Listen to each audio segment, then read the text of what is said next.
Moreover, brothers, we make known to you the grace of God which has been given in the assemblies of Macedonia, how that in much proof of affliction the abundance of their joy and their deep poverty abounded to the riches of their liberality.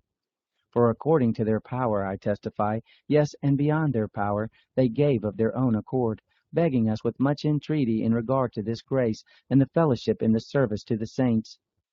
This was not as we had hoped, but first they gave their own selves to the Lord, and to us through the will of God. So we urged Titus, that as he had made a beginning before, so he would also complete in you this grace. But as you abound in everything, in faith, utterance, knowledge, all earnestness, and in your love to us, see that you also abound in this grace. I speak not by way of commandment, but as proving through the earnestness of others the sincerity also of your love. For you know the grace of our Lord Jesus Christ, that though he was rich, yet for your sakes he became poor, that you through his poverty might become rich. I have a judgment in this, for this is expedient for you, who were the first to start a year ago, not only to do, but also to be willing. But now complete the doing also, that as there was the readiness to be willing, so there may be the completion also out of your ability. For if the readiness is there, it is acceptable according to what you have, not according to what you don't have. For this is not that others may be eased and you distressed, but for equality.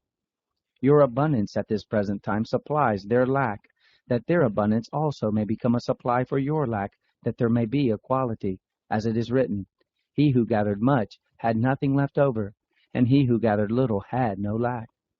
But thanks be to God, who puts the same earnest care for you into the heart of Titus. For he indeed accepted our exhortation, but being himself very earnest, he went out to you of his own accord.